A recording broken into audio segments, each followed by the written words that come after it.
Welcome to the Soul Deep Podcast with Jessica Janty. Join me as we dive deep into raw, real, in-depth conversations about life, love, relationships, sexuality, spirituality, what it is we're really here for, and anything in between. I want this to feel like a safe space for anyone on a spiritual journey, trying to find answers in your truth by having open heart and open-minded conversations. And my hope for you as a listener is that you feel this is a safe space here, a place to hear things from a different perspective that may challenge you and your thinking in the best way possible, allowing you to give grace to how you've been raised or what you've been taught or told to believe.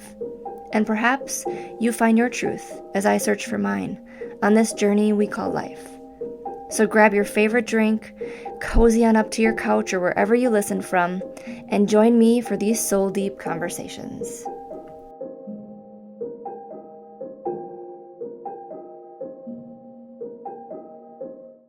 Welcome back to the Soul Deep Podcast. I am Jessica Janty, and I have with me today Brooke Yantzi, and she is the founder of Dance Alchemy. She is a somatic coach and an entrepreneur, and so I'm so excited to have you here with us today.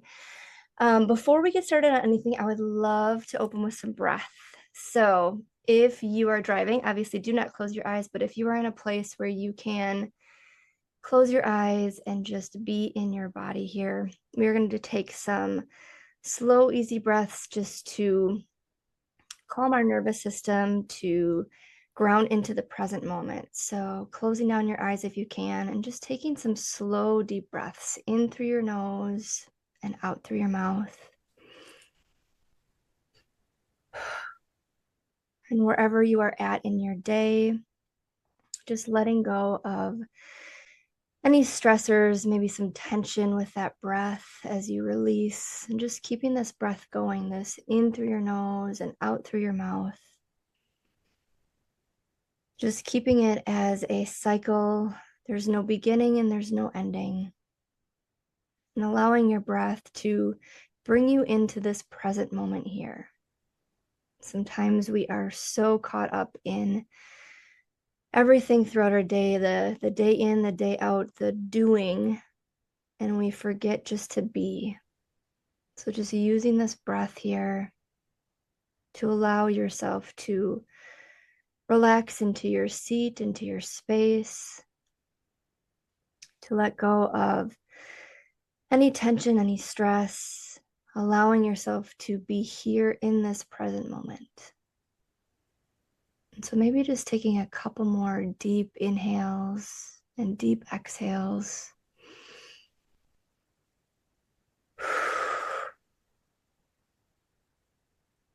One more big deep inhale. And that exhale, maybe an audible exhale. Just letting it go. I love to start any of my sessions, whether it's coaching or even breath work before I start talking about breath work, or as I've been doing this podcast, just really allowing our breath to bring us into the present moment, to let go of any tension, any stress, because there's lots of things that happen throughout the day. And Brooke and I were talking even before we hopped on this podcast here, just about life and about the things that come up and about the overwhelm and things that can happen, but also being able to hold ourselves in this duality and learning about our nervous system, and our nervous system, if we just use our breath and other practices that we have to be able to hold all the things that are happening around us. So, all right.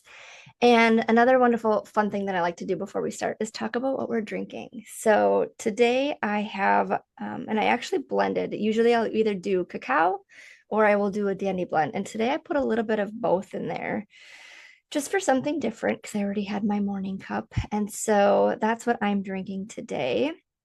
And so if you want to share with us, Brooke, what you are drinking today. So I am drinking today. This is a nice rooibos chai tea with some local honey. And I love your cup too. What did it say? Wild Femme. Wild Femme. I love it. So cute. Yeah. So Brooke and I met through a mentor and coach that we've had, and we did a certification program called the Alchemy Certification, where we learned about Kundalini and somatic practices. I think there was one called E3, EFT. I think there's something I'm forgetting, but whatever it is, that's okay. But it has been so wonderful to get to know Brooke. And actually, my husband and I were in Costa Rica because Brooke it lives in Costa Rica.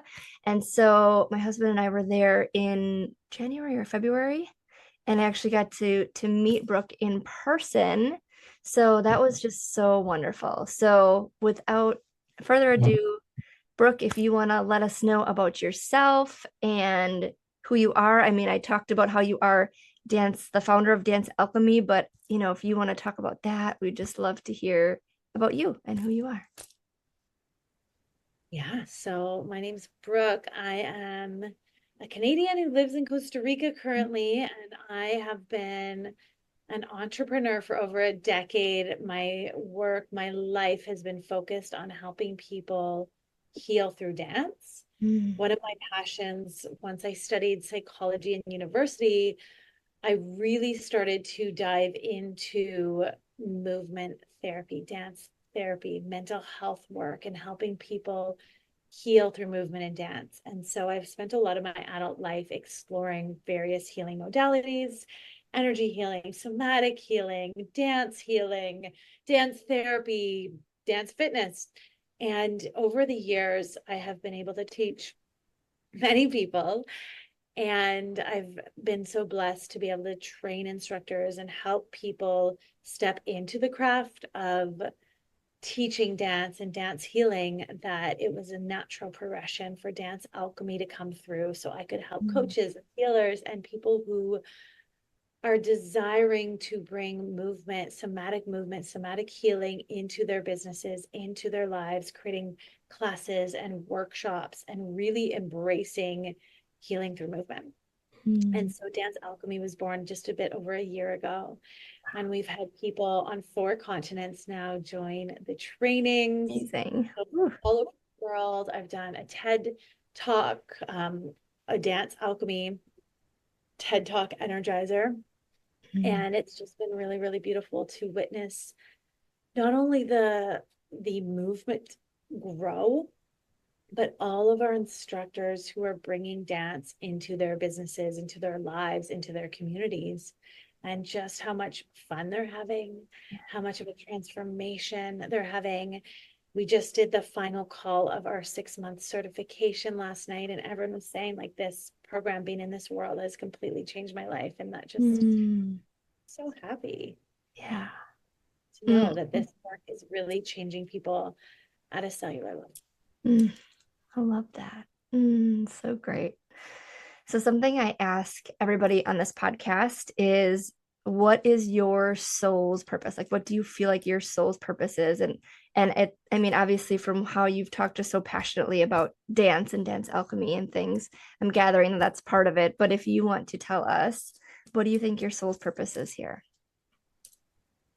I feel I feel like soul's purpose is such a big thing. I feel like our soul has purpose every day in the small actions and the interactions that we have. Mm, I feel like our purpose grows and evolves. yeah. But I know that one of my soul's purpose is to bring joy.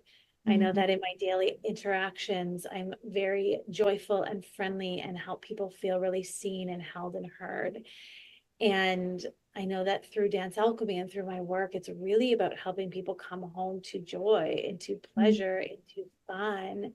And even in this healing journey, to help people have more fun in their healing journey, because we take it so seriously yeah. sometimes. And we're always, in this healing world, we can spend a lot of time trying to figure it out, trying to get to the root cause. And I just truly believe that a big part of our healing is to allow ourselves to feel it deeply. And Mm, in doing that, it transmutes.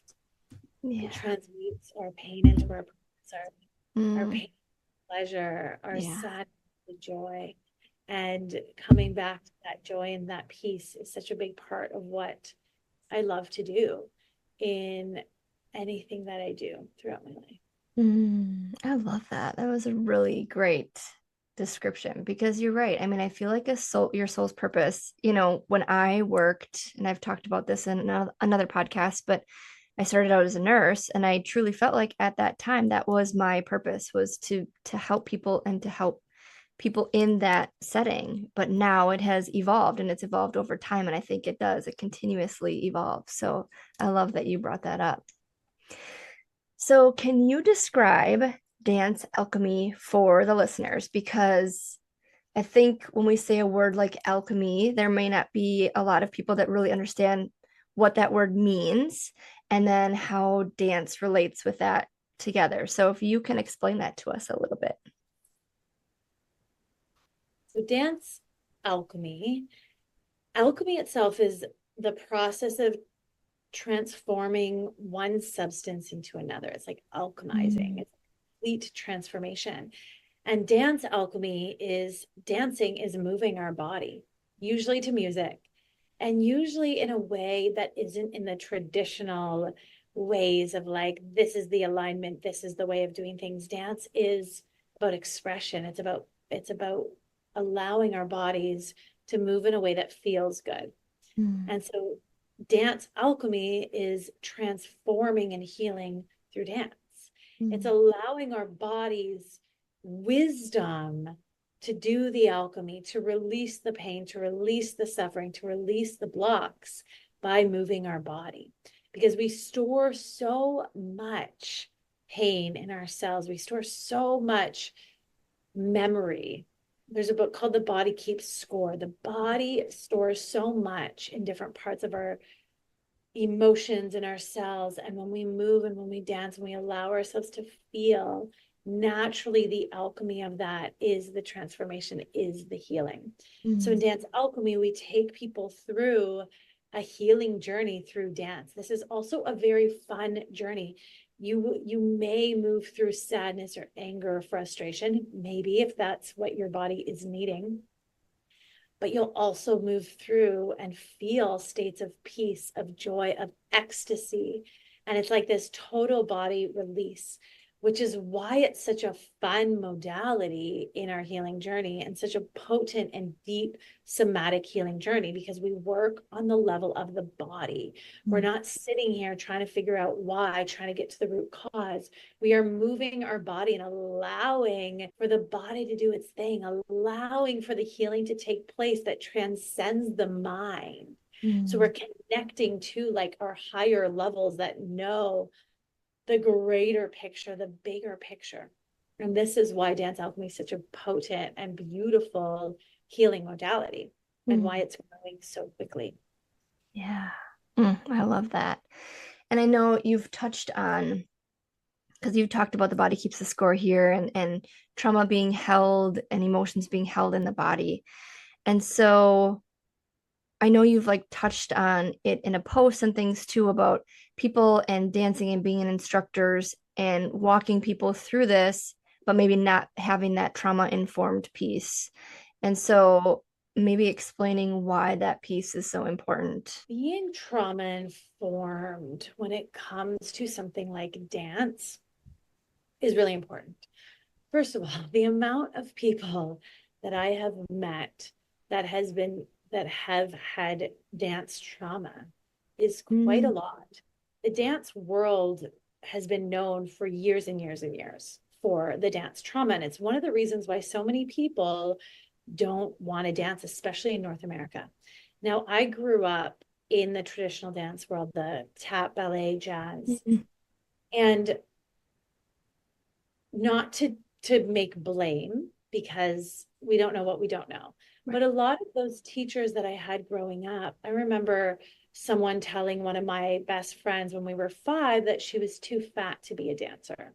Oh, Or, you know, someone else telling me that I was too awkward or too tall or too, there's always these, and like the amount of people that have had some sort of dance trauma throughout their life because someone has told them they aren't good enough or made them feel like they're not good enough, made them feel like they don't look good enough.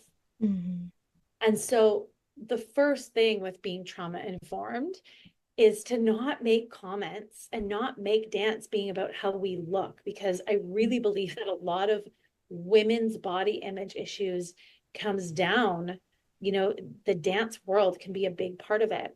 There's a reason why eating disorders are so prevalent in that world, which I developed an eating disorder for many, many years. Mm, And my dance training was a big part of it, right? Needing to be mm, skinnier, to be, and not really understanding the human body. So that's one thing. The second thing is when we're doing this deep healing work, it's so important to know how to hold space. mm. It's so important to know how to really understand people's nervous systems and how to ease people into the healing modality, into the world, to know when someone is having a nervous system reaction Mm. and how to hold space for them to move through that. Being trauma informed is really understanding what trauma is and Mm. what to do or not to do when someone is going through something, and also how to facilitate from a place where you are not reigniting trauma, Yeah. Mm. right? Where you are being mindful of what you are saying, where you are understanding, in the dance world, people are perpetuating certain deep traumatic things because dance actually brings up a lot of deep fears, right? The fear of what we look like, especially when you're facing a mirror. The fear of not getting it right. Like, how many of us have been in a dance class or a dance fitness class and the instructor's moving so fast and it's hard to keep up? And then all of our childhood stuff around not getting it right, about falling behind, about looking silly, about being left out comes up. The dance world has a long way to go to really understand how to hold space for people's experiences so that we're not Mhm. re-traumatizing people in the classes. And this is one of the most powerful things we can do when we come from a trauma informed lens and can facilitate dance classes from this trauma informed place. Mm. It is a completely different experience. Yeah. I 100% agree with you. And I held a breathwork session yesterday and we talked about dance because I did bring up how dance can be so healing. And the people in the class, I don't think had really thought about that or heard it, but we are just talking about, just moving your body and how good it can feel when you do move and you allow your body to move how it wants to move. But there was lots of people that were like, yeah, but I couldn't do that, or I wouldn't do that, or not in front of people, so it's like there is so much of that. And even knowing people that I'm close to, it's like, okay, well, if you're at a wedding or something where people are dancing, you're like, well, maybe if I have a few drinks first, then I'll dance, just to allow yourself not to feel so self-conscious. But like that's like the world that we've grown up in, or that I've grown up in, and I know a lot of people around me have, is that in order to feel like you're okay, what is there? There's like there's like this saying, and they put it on like towels and stuff now too.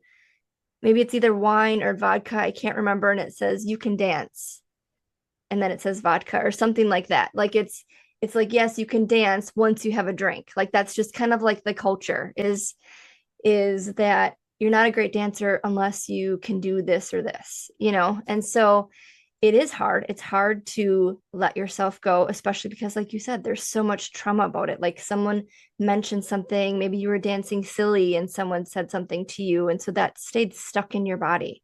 And so now you're super self conscious to dance in front of anybody. And I've had the wonderful privilege of being able to, when we met for our certification, came with a retreat. And so Brooke and I had met, actually, so yeah, we met before Costa Rica in person. That's right. So we had our certification that we did, this trifecta alchemy certification.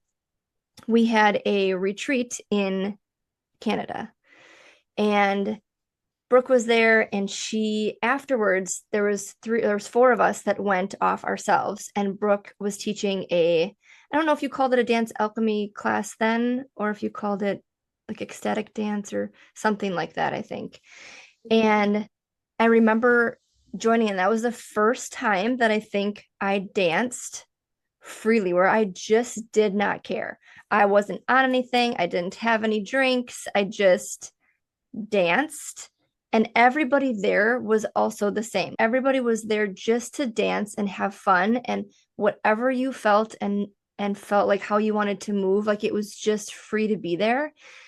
And it was such a beautiful experience to see it in action, to feel it in action, because it is when you can move your body freely, it's, I guess, none other than saying free. It's just a really freeing feeling, and it's very, very beautiful.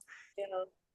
Yeah, I mean, it's one of my favorite things of life is to see people go from being like nervous or shy or like, I don't know why I'm here at this dance class, or to like fully express and having fun and not caring what they look like and actually really embracing their movement, their bodies, their sexuality, their sensuality, their confidence, whatever it may be, their full expression, because these are the walls that we create around us that dims our light Mm. and takes away our magic.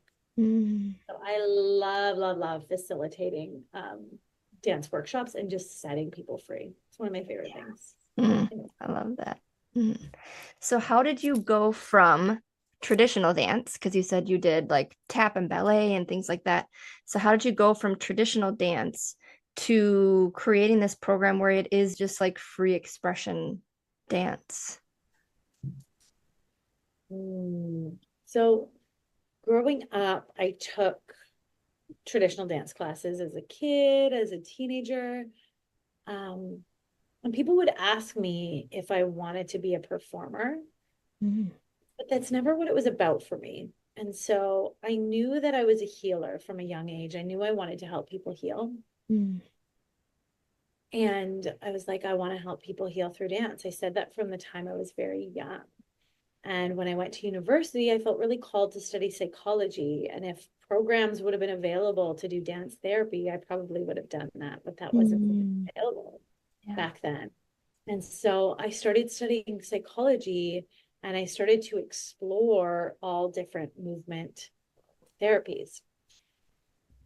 And I never looked back because while traditional dance, tap, ballet, jazz was fun to a certain extent, especially as a child, it also caused me a lot of stress. Mm. And once I started doing dance healing work, dance fitness, dance, various dance modalities, even ecstatic dance, I realized this is what I'd been looking for the Mm. whole time. I just wanted to have fun and move my body in this way. I didn't want to do this like strict, like follow this. Ballet is very like technical. I was just never that into doing everything right. I wanted to express myself. I wanted to have fun. I was the kid that danced anywhere and was always putting on shows and creating dances with my friends. It wasn't so much about being the best ever. Mm-hmm. I just never cared. And I still actually don't care. I'm not interested in being the best dancer. That's not what it's about for me. Mm. And sometimes I see, and like even our instructors, it's not always the best dancers who make the best instructors, because sometimes really, really good dancers can be so intimidating Yeah. for people. So it's actually often the people that come in with their heart and soul open with so much passion that inspire the most people. Mm. I love that. That's so true. I love that. Because, yeah, if you feel like you have to be a perfectionist, and I think that that's got to be hard. But I guess you said you didn't ever feel that way. But if you come from a dance background where you feel like everything has to be technically right, so I would feel, and I didn't come from I mean, I did do some dance, I did some tap and some ballet, but I didn't stay in it for very long. But I did love dance, but it was very technical, and you had to, be just right and stand just so, and, all of that. So if there are people listening that are dancers or that have danced in the past, but maybe because I can see this happening too, where it's like you've danced in the past And now you're like, I don't even want to dance anymore because I don't want to have to be perfect. I don't want to have to do that. So I could see this as being really freeing for people who maybe have come from traditional dance, who can now just express themselves. But I think it would also probably be very hard to do that if you've come from this traditional place where everything had to look perfect. And now you're like, wait, I'm just waiting for someone to tell me where to put my leg, how to do this, how to do that. So I could see it being like both ways. So do you have a lot of people that come in that have had traditional dance and then have a hard time with it? I mean, we have a range of people. We have people that come in that have no dance experience. They just love to. We actually have a lot of people. And then we have people who have a lot of dance background. And yeah, there's like this deconstruction that can happen for sure. With people who are dancers, who are trained dancers, it's so ingrained in them to look a certain way, to follow the rules, that it needs to be right. And for them, their work is to allow themselves to be more free and to be Mm-hmm. able to even scale back their movements. Because really good dancers, when they try to instruct,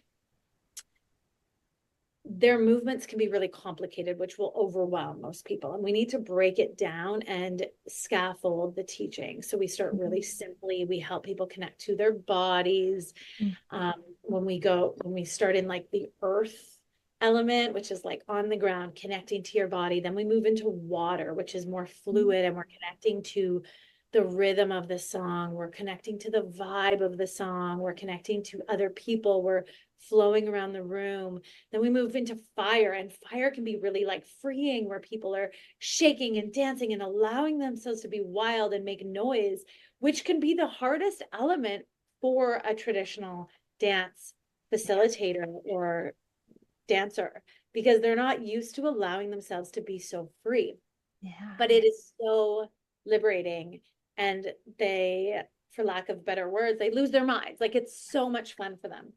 And then we move into air, which is like floating on a cloud, which is like expansive. And for dancers, this can be really beautiful, because this can really bring out this um, contemporary feeling where they're flowing, but the actual contemporary dance that they always wanted to do. So you see the dancers soaring in this beautiful way, because we've stripped back all of the things that block them in their dance, and we've unlocked this deep creativity.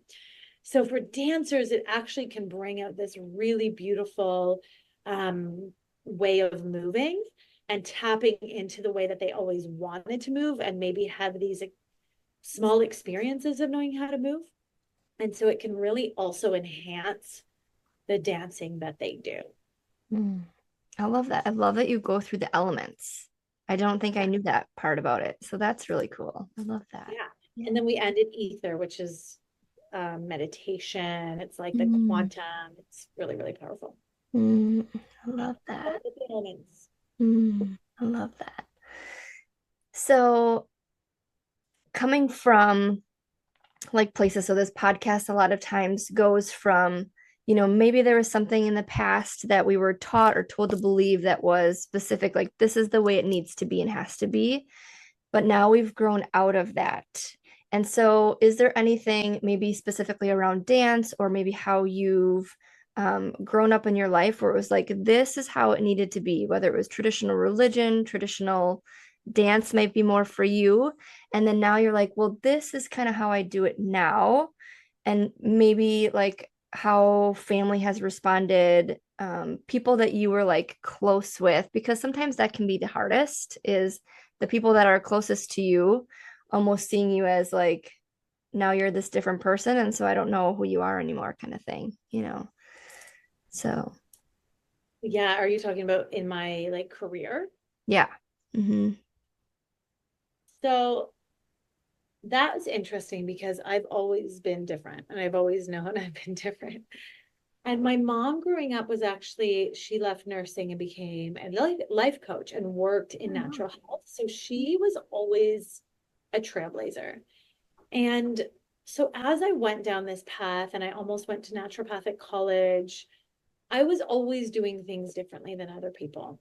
So it hasn't really come as a surprise to people that it's like, oh, there's Brooke. She's out there doing things. And now it's been over a decade where I've been doing dance, healing work, mental health work, personal development, spiritual work, and being an entrepreneur.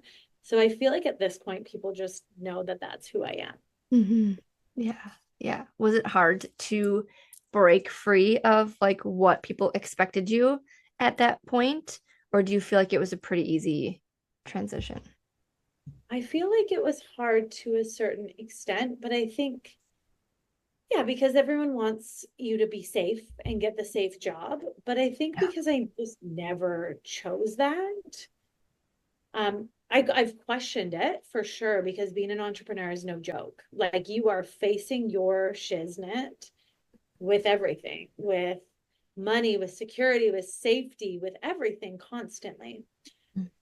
And as you up level, as you grow, you're constantly facing these things as well. So there are times where it's like, why did I make this decision? But I spend the majority of my life in the knowing that I have always followed my heart and followed my path, and that I've courageously done that, which is a big reason why I mentor other female entrepreneurs, because I want people to know that they can make money doing what they love. And it just takes mindset shift. It takes knowing how to make money and knowing that you are worthy of it and knowing how to create a business that's sustainable and consistent and growing and doing something that people are looking for and want to be a part of.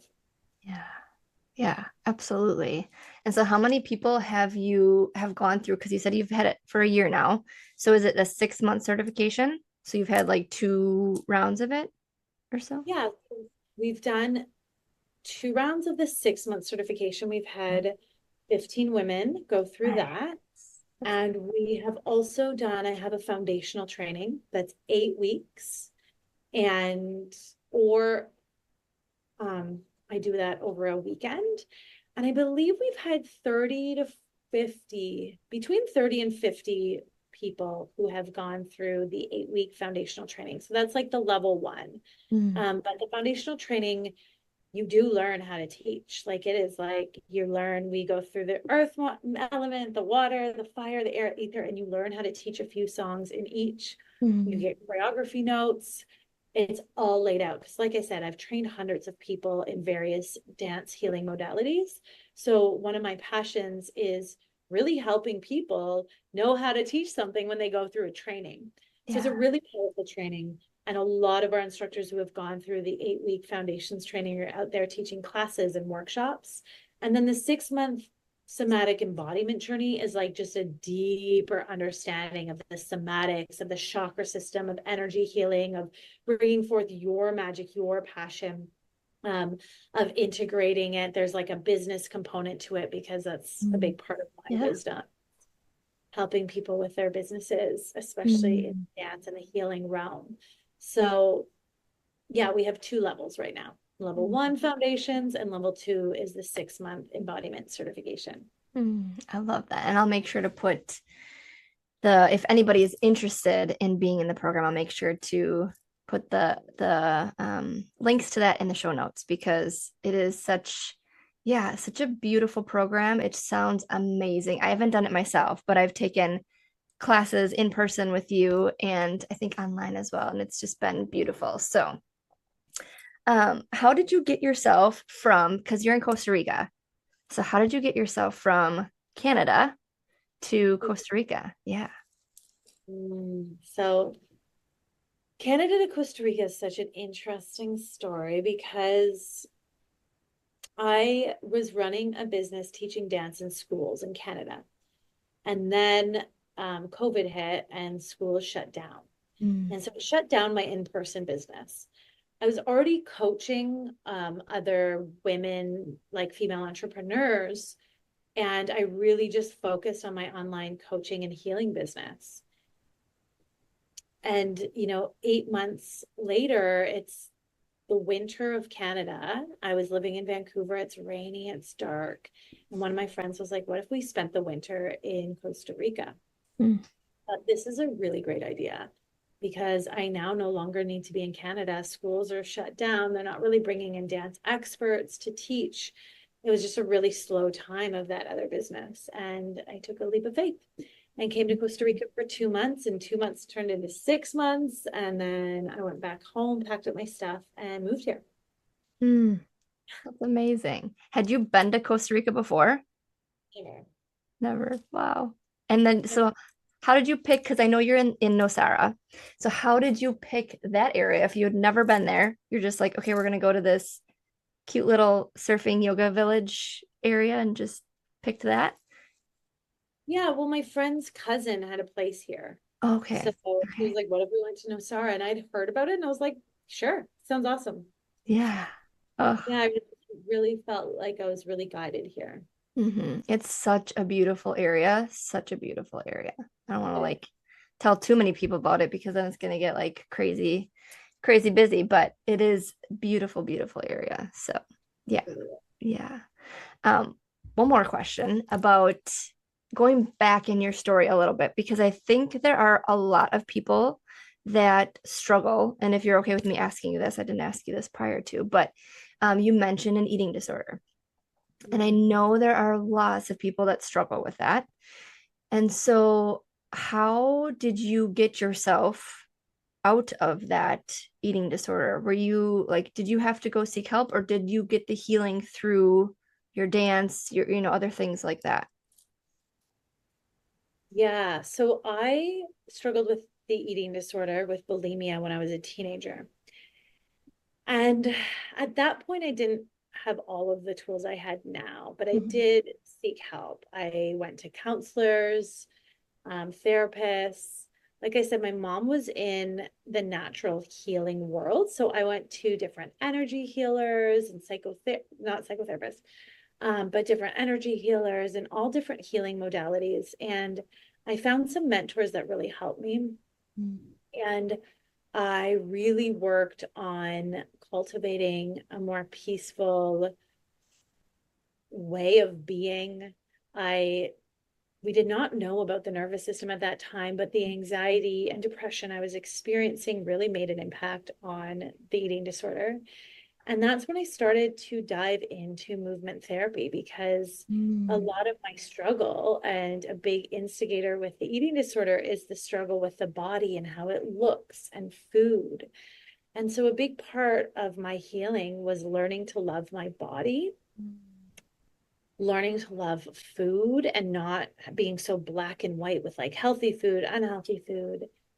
And dance, I discovered an ecstatic dance modality and another dance fitness modality that really just helped me enjoy my body and mm, helped me become happier and fall in love with my body. So I'd go to workshops that were all about loving your body. And this is a big part of why I'm so passionate, because dance really saved my life. mm, It wasn't for that, like those dance workshops were where I just came home to myself mm, and I ended that like internal battle. And I found that when I was enjoying my body and enjoying the way I moved, I wasn't thinking about punishing myself with food. I wasn't thinking about like these negative thoughts. So it was such an important part of my journey. mm. That's beautiful. So if there's nothing else, it's been so healing for you. And obviously that's why you're sharing it with others. It's because it has been so healing for you, which is so beautiful. Yeah. So if there's anybody out there that has issues at all with that, I'm sure, learning to love your body, like you said, learning to love your body and to love it for what it is and for what it has given you. I know a lot of times there's especially if women have had kids and other things, like your body changes and things happen, and it's like it's hard to learn to love your body. It is hard, especially with society and pushing different images and social media, and people can, comment on all your stuff and just the negative, that's there's just so much out there that we are inundated with. And so really learning to love yourself, I think, is such a huge thing. And you have found that through dance. For me, I found that through breath work, through the breath. And so, yeah, if you can get yourself to that place where you just learn to love yourself, learn to love who you are, outside of anybody else or anything else, but just learn who you are, I think is just so important. So, It's so yeah. true. So Yeah. important. Mm, It's the basis for everything.